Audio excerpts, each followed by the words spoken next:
از گذشته‌های دور برات میگم. یه داستان واقعی که ما رو به امروزمون گره میزنه.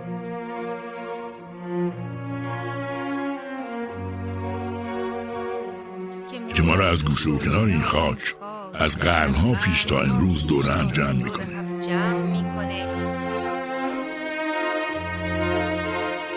که روایت کنه از تحول و زایش مفاهیم زیسته امروزمون. داستان عشق و بیداد.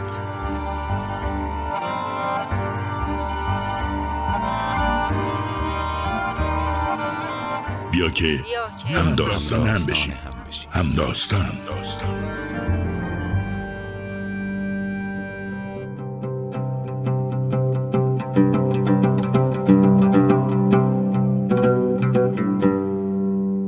قراره به اولین داستان‌های ثبت شده از شکار توی کتب ایران گوش کنیم. توی تاریخ تا زمان صفویه پیش میریم تا ببینیم شکار توی اون دوران با شکار امروز ما چقدر تفاوت داره، تا شاید به مرور زمان و با گوش دادن به قسمت‌های بعدی همداستان بتونیم به درک جامع‌تری از این مقوله برسیم و درک کنیم شکار چه سهمی در وضعیت امروز محیط زیستمون داشته و اصلاً چرا اینقدر مهم بوده. سلام، من سمن محمدیان هستم و ازتون دعوت میکنم که قسمت اول پادکست همداستان رو بشنویم.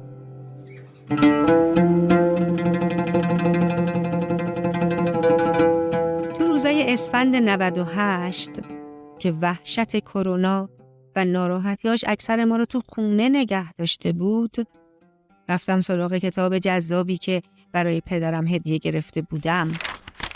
سفرنامه فرش حاجی مهندس. رو گلای سرخ و صورتی و سرمه‌ای فرشی که از کتاب حدس می زدم باید گل فرنگ باشه ولو شده بودم. غرق بودم تو خاطرات حاجی مهندس و طرح فرش ها و رنگ ها و رونق فرش بافی و عجایب فرش که رسیدم به فصلی با عنوان چون نشنوی سخن اهل دل مگو که خطاست. فصلی که درباره اصطلاحاته. این سفرنامه با سفرنامه‌های معمول خیلی فرق داره. توی این کتاب همراه علی حسوری میشیم، کسی که برای مکتوب کردن فرش بافی و حفظش تمام ایران رو سفر کرده. معتقده اگه هر فن یا هنری دقیق ضبط بشه، ناگزیر اصطلاحاتش هم نگهداری میشه. اصطلاحاتی که برای کار تاریخ و اثباتش مهمه، مثل کاشی سازی که اگه اصطلاحاتش باقی میموند میشد هنوز هم کاشی هایی بسازیم که تو گرما و سرما تکون نخورن. حاجی مهندس بین این فنون به فن بازیاری و کتاب بازنامه اشاره میکنه. بازنامه کلمه جدیدی بود.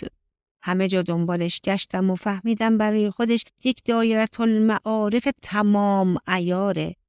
برای تعریف شکار، انواع شکار، ادوات شکار و اینکه چطوری حیوانات رو تربیت کنیم که برامون شکار کنن و چطور از این حیوانات تربیت شده مراقبت کنیم و خیلی چیزای دیگه که در طول این فصل پادکست میشنویمشون. اما چیزی که باعث شد تصمیم بگیرم این یافته ها رو باهاتون شریک بشم عجایب شکار نبود، بلکه احتمال کم رسیدن از سفرنامه فرش به موضوع شکار بود و بعد از شکار هم به موضوعات به ظاهر بی ربط دیگه. اینکه همداستان حاجی مهندس شدم منو همداستان یه عالم شکار چی کرد و باعث شد توی تاریخ سیر کنم. و حالا شما هم همداستان من شدید و با هم همداستان محیط بانا و آدمای دیگه‌ای میشیم که به همون نشون میده که چقدر موضوعات بی ربط میتونن به هم ربط داشته باشن. همونطور که همه ما به هم وصلیم و گاهی از تأثیری که موضوعات و آدمها روی هم میذارن شگفت زده میشیم.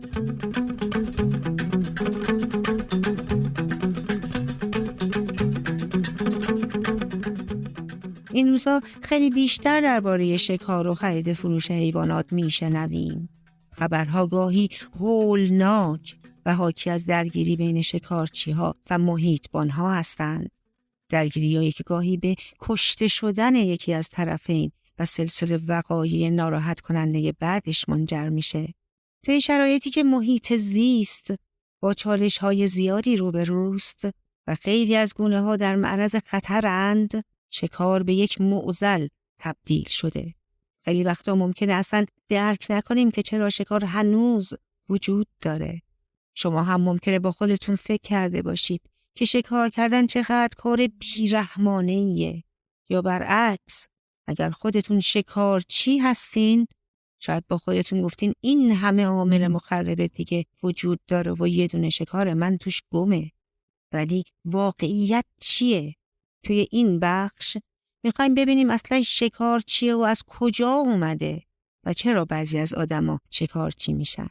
توی متون قدیمی دنبال خاستگاه شکار میگردیم.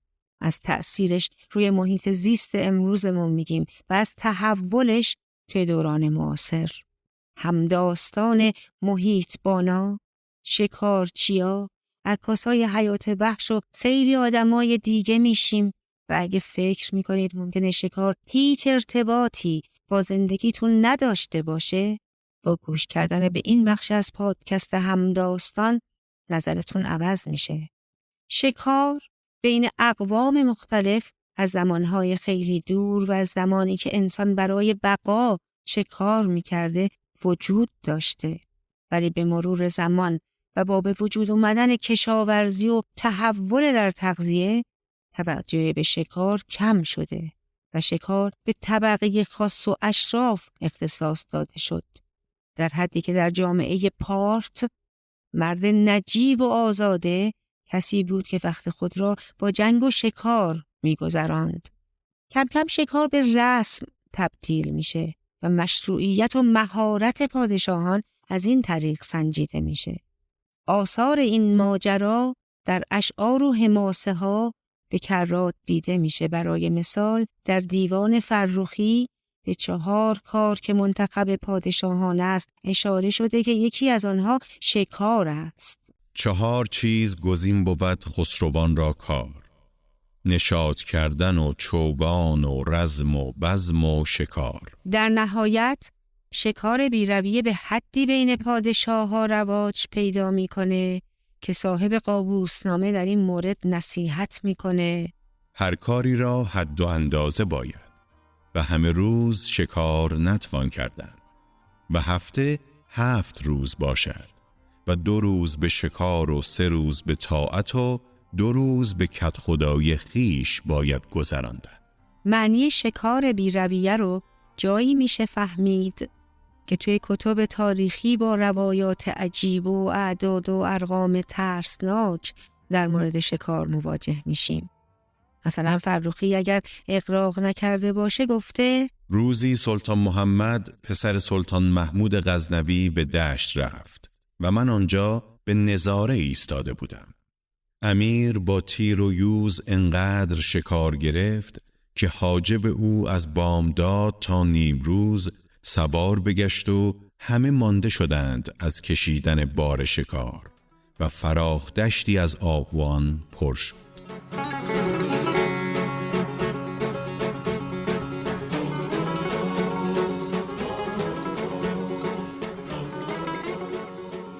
تصور یک دشت بزرگ از تن بیجان آهوان واقعا نفسگیره. با وجود این حجم از شکار، پادشاه و همراهاش باید صدها حیوان شکار شده رو از طبیعت منتقل می کردند. پس میتونیم حدس بزنیم که راه و روش مخصوصی برای حمل این همه شکار وجود داشته. در هر دوره‌ای حمل شکار به یک روشی انجام می شد. مثلا از حیوانات اهلی مثل شتر و فیل برای حمل شکار استفاده می کردند. در نقش شکارگاه طاق بستان هم 5 صف فیل دیده میشه که هر کدوم و 2 فیلبان میرانند. فیلها گرازهای شکار شده رو با خرطوم بر پشت خود می نهند و حمل می کنند. بیهقی هم در کتابش گفته که سلطان مسعود توی هندوستان همانطور که رسم بود شکارها رو با فیل حمل می کرده. در بخش‌های بعدی که به زمان صفوی می رسیم، روش حمل شکار در اون زمانو که بستن شکار به زیر اسب است از زبان یکی از سیاحان اروپایی می شنویم. شکار کردن انواع مختلفی داشته و دارد. برای پادشاهان با آداب و رسوم خاصی برگزار می شده که در هنر و کتیبه ها هم نمود پیدا می کنه. در کتیبه بیستون می تونیم شاهد یکی از آداب شکار رفتن پادشاهان ساسانی باشیم. بشنویم از کتاب بازنامه نسوی. در نقش تاغ در شکارگاه خسرو پرویز 5 صف فیل دیده می شود که بر هر یک 2 فیلبان نشستند. در بالا قایقی است که بانوان بسیار در آن نشستند و به خواندن و کف زدن مشغولند و دسته‌ای از زنان پارو می‌زنند. در وسط تصویر پادشاه با قدی فوق اندازه طبیعی حجاری شده که در قایقی ایستاده و کمان به زه کرده است. زنی در طرف چپ او ایستاده و تیر به وی می‌دهد. در طرف راست او زنی دیگر به نواختن چنگ مشغول است. قایقی دیگر در پشت سر شاه پس از نوازندگان چنگ است. در جای دیگر بر گرد سر شاه هاله است و کمانی سست شده در دست دارد. در بالای نقش پادشاه بر اسبش که مهیای جهیدر است سوار است و زنی در بالای سر او چتری افراشته که علامت قدیمی شوکت سلطنت است. در پشت سر او صفی از زنان هستند. بعضی به حال احترامی ایستاده و پاره‌ای به رامشگری مشغولند. 2 تن شیپور در دست دارند و یکی تنبور می نوازد. بر روی چوب بستی که نردبان بر آن قرار دادند زنان نشستند که برخی چنگ می نوازند و برخی کف می زنند. رعایت این رسم‌ها البته برای نمودن قدرت و شوکت و آلت و عدت بوده است و آن را از اسباب کار پادشاهی می دانستند. اما همیشه بدین گونه نبوده است و پادشاهان ترجیح می‌دادند که تنها و گاه با ویژگان به شکار بروند. البته چنگ زنان اگر هم شاه بی انجمن به شکار کردن می‌رفت فراموش نمی‌شدند. نوعی شکار از قدیم الایام وجود داشته که عده زیادی جمع می‌شدن و با راندن حیوانات از هر جهت و محصور کردنشون توی فضای مشخص اونا رو گیر می‌انداختن که معمولاً به این شیوه شکار جرگه میگن. مثلا پادشاهان ساسانی نوعی از شکار رو ترتیب میدادن که توی قروقگاه‌ها یا باغ‌های بزرگ سلطنتی جانوران شکاری زیادی رو جمع می‌کردن یا توی یه محل شکارخیز حیوانات شکاری رو به محوطه‌ای که دورش پرچین و طناب کشیده بودند می‌راندند تا اونا رو توی حصاری که ساخته بودن گیر بندازن. از جرگه کردن معتصم فرزند هارون الرشید که بعد از مأمون به خلافت رسید داستانی نقل شده که میگه به دستور او در محلی نزدیک بغداد مرسوم به دوجیل به درازای چند فرسخ دیواری میسازند که نخجیروالان از راه‌های دور حیوانات را به آنجا میراندند، طوری که آنها میان دیوار و آب دجله محصور می شدند. بعد معتصم و همراهانش دور جانداران حلقه می زدند و مشغول شکار می شدند. یا اینکه فرخی از شکار سلطان محمود غزنوی و پسرش میر ابو احمد یاد میکنه که هرچه در صحرا درنده و دامودت بود در یک دیوار گرد کردند و پری گرد آنان بستند که عقاب هم نمیتوانست از آن بیرون رود و کوهساری که بامدادان پر از وحش بود شامگاه از وحش خالی میشد و دشت از خون دد و دام لعل شد چون گلستان هنگام بهار و کشتگان را شمار نبود. کاش بهرام بودی و از شاه شکار کردن می آموختی. اما شکار در همه جای دنیا یکسان نبود. بعضی از سرزمین ها مثل آسیای مرکزی و عربستان برای نفع نیازمندی های خود به گله‌داری و شکار سرگرم بودند. آنان برای موفقیت بیشتر در این 2 کار زودتر از اقوام متمدن فلز را برای شکار و حمله به کار بردند. به خاطر محیط خاصی که در اون زندگی می کردند چراگاه هایی که به دنبالش بودند طبیعتاً شکارگاه هم محسوب می شدند و چون یک جانشین نبودند و از کشاورزی اطلاعی نداشتند، معمولاً به اقوام متمدن هجوم می بردند. برای همین بود که مغول‌ها شکارچیان و جنگجویان ماهری بودند. عطاملک جوینی در تاریخ جهانگشا میگه طریقه شکار مغولان سبب شد که گروهی بسیار از جانداران از میان رفتند. کار مغولان شکار نبود، ظاهراً آماده داشتن لشکر برای نبرد در روزهای فراغت بود و سیر کردن آنان. در حقیقت نبرد و تغذیه بود. اشاره شده که از دشت قفچاق گله های گورخر و مثل گله های گوسفند انقدر میراندند که سم گورخرها نابود میشد و مغولان برایشان نعل میبستند.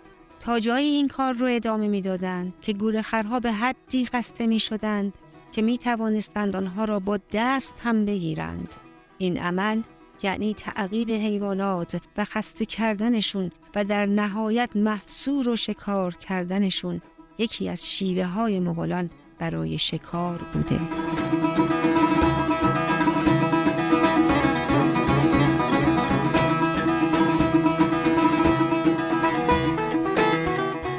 در عصر پر از رنگ و تجمل صفویه، شکار برای همه پادشاهان از یک درجه اهمیت برخوردار نبوده. سلطان حسین و شاه طهماسب به شکار مثل بقیه پادشاهان علاقه نشون نمیدادند و در مقابل شاه اسماعیل لقب شهریار شیر شکار داشت. توی این دوره پای مسافرای خارجی بیش از پیش به ایران باز میشه و با خوندن سفرنامه هاشون ذهنمون پر میشه از تصاویر. ابزار شکار پیشرفته تر میشه، مثلا شکار با اسلحه شروع میشه و شکار با پرنده ها و سگ های شکاری و تربیت یوز به همان منوال قبل ادامه پیدا میکنه. برای شکار یک سیستم تعریف شده بود. یک سری مناصب حکومتی مثل میر شکار به وجود میاد که بالاترین مرتبه رو داشته و زیر دستاش شامل شکاریار، قوشخانه آواسی، رئیس نگهبان بازها و سگبان باشی است. حالا برای بهتر درک کردن این مناصب و وظایفی که بر عهده داشتند میشنویم از کمپفر، پزشک و طبیعیدان آلمانی که در عصر صفوی به ایران سفر کرده. میر شکارباشی بر سگ‌های شکاری و قوشخانه نظارت دارد. قوش‌ها را فقط برای پرندگان تربیت نمی‌کنند، بلکه از آنها برای متوقف کردن شکارهای چارپا نیز استفاده می‌کنند. برای هر دو نوع شکار 1000 تن و بلکه بیشتر بازدار در اختیار است. زیرا برای مراقبت هر یک باز 1 نفر مخصوص را موظف کردند و باید دانست که فعلا در حدود 800 باز موجود است. سانسون، سیاح فرانسوی، درباره شکار در زمان شاه سلیمان نوشته وقتی شاه و امرا بزرگان به شکار می رفتن با خودشون حیوانات بزرگ و درنده تربیت شده می بردند. همچنین توی نوشته‌هاش تأثیر اسلام روی شکار مشهوده. به دستور شاه سگ‌های شکاری را برای شکار خرگوش‌ها رها می‌کنند و پلنگ‌های تربیت شده را برای شکار بزها و گوزن‌های ماده و گرگ‌ها و خوک‌ها رها می‌کنند. ولی تمام این حیواناتی را که سگ‌های شکاری و پلنگ‌ها می‌گیرند به خود سگ‌ها و پلنگ‌ها می‌دهند و گوشت آنها را نمی‌خورند. گوشت بز کوهی و گوزن ماده را که ایرانیان بسیار دوست می‌دارند و آن را با کمال رغبت می‌خورند، در دهان و چنگال این حیوانات شکاری آلوده و ناپاک می‌شود و ناچار آن گوشت‌ها را به مصارف دیگر می‌رسانند. دستور مذهبی ایرانیان این است که گوشتی را که حیوانی دریده و یا پاره کرده باشد نباید بخورند. علاوه بر این باید اطمینان پیدا کنند که تیر به حیوان اصابت کرده باشد و شکار را باید رو به جنوب سر ببرند و این شرط برای حلال ساختن گوشت شکار ضروری است. ایرانیان همچنین از خوردن پرندگانی که به سمت جنوب سر نبریده باشند با کمال دقت و مواظبت خودداری می‌کنند.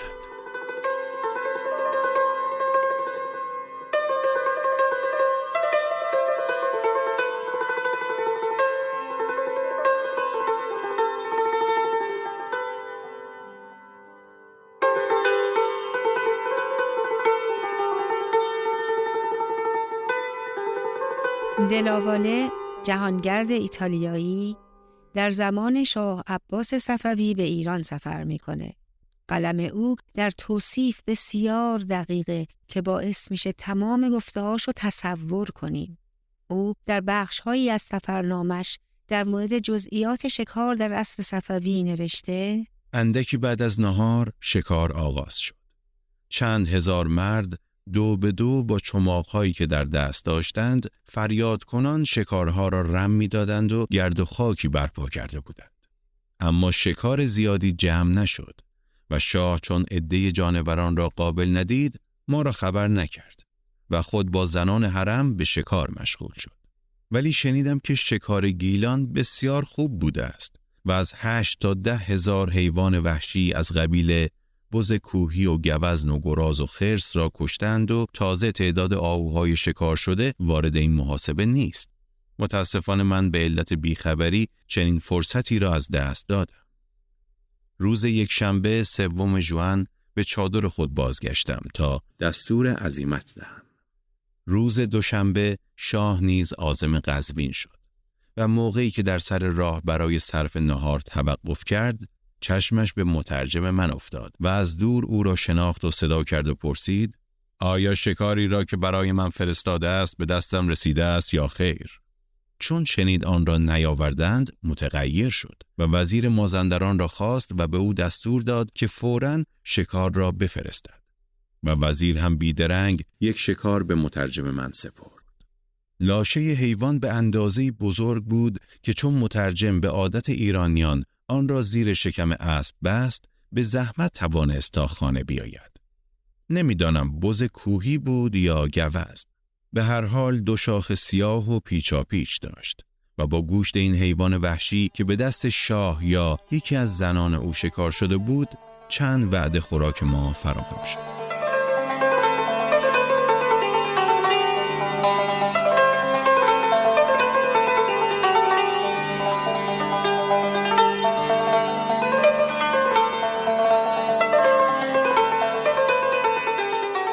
همونطور که قبلا شنیدیم از حیوانات و پرندگان وحشی برای شکار استفاده می شده که تربیت و نگهداری از این حیوانات کاری تخصصی بوده. در دوره‌های مختلف کتاب‌هایی به اسم بازنامه تالیف می کردند که تمام اصطلاحات مربوط به شیوه‌های آماده کردن حیوانات برای شکار و مراقبت ازشون در این کتاب‌ها می اومده. نوشته‌های بازنامه نوشته‌های تئوری هستند که وقتی برای اولین بار باهاش مواجه میشین خیلی عجیب به نظر میرسه. اینکه چطور باید یک شاهین رو برای شکار حیوانات بزرگ تربیت کرد در کتاب هست، اما وقتی در سفرنامه‌ها با توصیفات و مشاهدات سیاحان اروپایی روبرو میشویم از متن تئوری خارج شده و میتونیم گوشخانه پادشاه رو تصور کنیم. تاورنیه 9 بار در زمان شاه صفی، شاه عباس دوم و شاه سلیمان به ایران سفر کرده. او از مشاهدات خود درباره پرندگان شکاری و شیوه تعلیم و اوضاع گوشخانه میگه: شاه لذت میبرد از اینکه گرازی را به دام افکند یا آهویی را بدواند. اگر اتفاق بیفتد که شکار به سگها خیلی زحمت بدهد و نتوانند تعقیبش کنند، آن وقت مرغ شکاری را رها می نمایند که می رود روی سر آن حیوان نشسته، با چنگ و منقار او را می آزارد و مانع از حرکت او می شود تا سگها می رسند و شکارش می کنند. این مرغها را عادت می دهند که سوار را هم در تاخت اسب تعقیب کند و تا قوشچی او را نطلبد و طعمه نشانش ندهد بر نمی گردد. ترتیب تعلیم دادن آنها این است که پوست آهو را با کله و دست و پا گرفته کاه می تپانند و به شکل آهوی زنده می سازند و آن را در مکانی که منزل قوش است روی پا نصب می کنند و طعمه مرغ را روی سر او می گذارند و غالباً در سوراخ‌های چشمش می تپانند که مرغ با منقار بیرون بیاورد. چند روز که بدین منوال رفتار کردند، مجسمه آهو را روی تخته نصب می کنند که در زیر آن 4 چرخ کوچک دارد.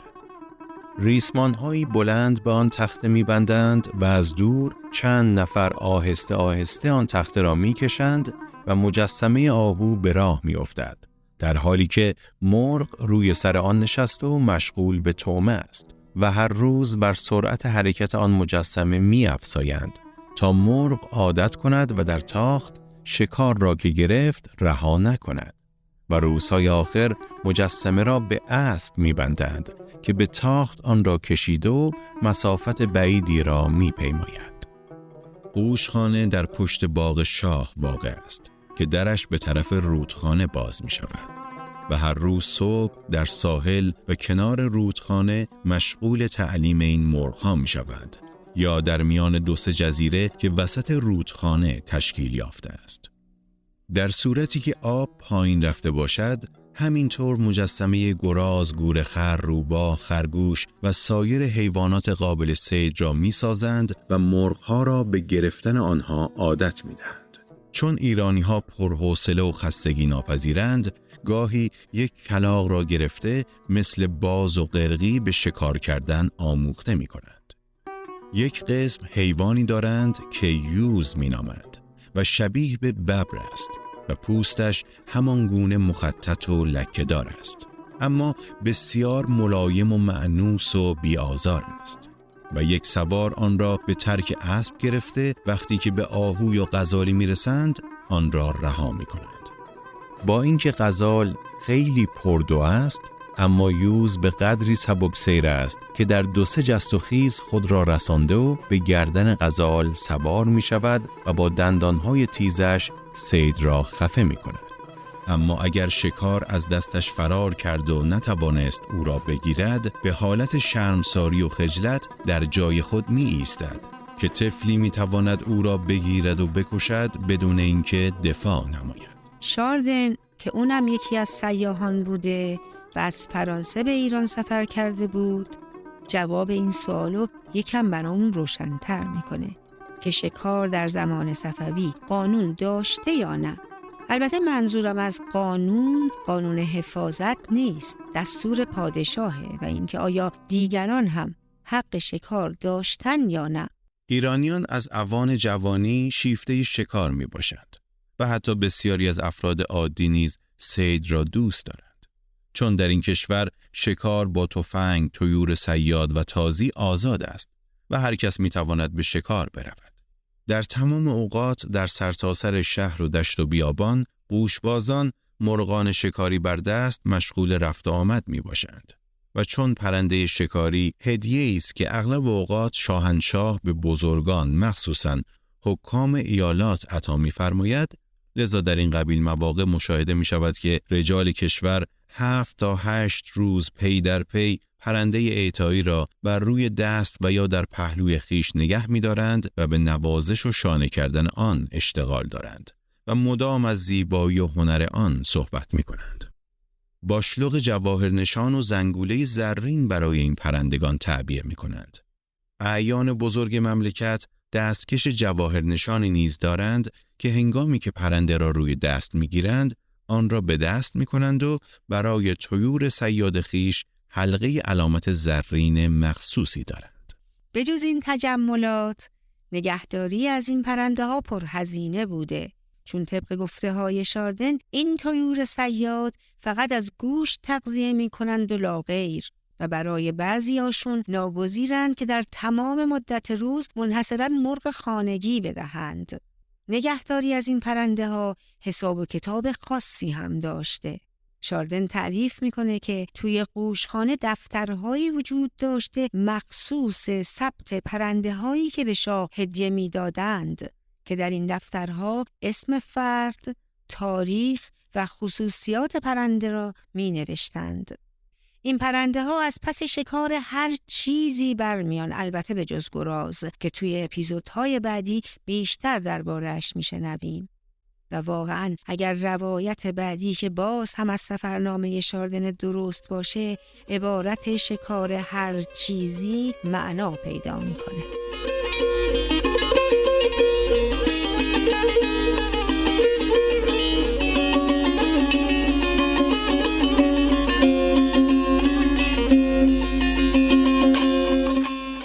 پرندگان آدم شکار و داستان علی قلی حاکم اصفهان. پرندگان شکاری را برای دستگیر ساختن آدمیان نیز تربیت کردند. در آغاز قرن 10 هجری یعنی سده گذشته این کار معمول و متداول بوده و میگویند که در قوشخانه شاهنشاه چنین طیوری تربیت شده و موجود می باشد. از این پرندگان من مشاهده نکردم، ولی شنیدم که علی قلی خان حاکم تبریز که وی را کاملا می شناسم نمی توانسته از این تفریح و تفنن وحشیانه و مخوف خودداری کند و حتی درباره دوستان خیش نیز چنین شوخی هایی می کرده است. تا یک روز اتفاقاً هنگامی که پرنده را به سمت نجیب زاده‌ای رها ساخته بودند، چون به سرعت کافی از آن ممانعت به عمل نیاورده بودند، پرنده چشمان مشار الیه را بشکافت و نجیب زاده از وحشت و الم درگذشت.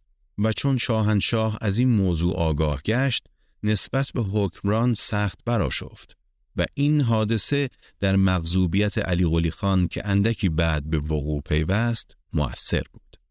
این پرنده انسانها را به مانند حیوانات در معرض تهاجم خیش قرار می دهد و اگر به سرعت ممانعت به عمل نیاید بر سر آدمی فرود آمده صورت وی را با بال و پر و منقار خیش مضروب و مجروح می سازد.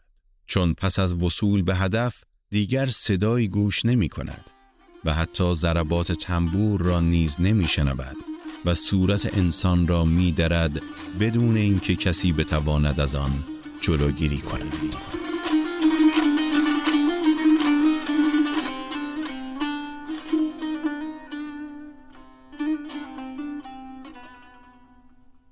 قسمت اول پادکست همداستان رو شنیدیم. با صدای راویان، مصطفی خواجه حسینی و فرهناز غلامرضایی. کار گرافیکمونو سارا ارشادی انجام میده و لوگو هنر سمیرا زرقانیه. تدوین هم کار صابر ونکیه. خوشحال میشیم که اگر از پادکست خوشتون اومده و کسایی رو میشناسین که محیط زیست براشون مهمه و دوست دارن که بیشتر راجع به شکار بدونن، ما رو به دوستاتون معرفی کنین. اینستاگرام همداستان هست، همداستان گروپ. فعلا تا قسمت دوم.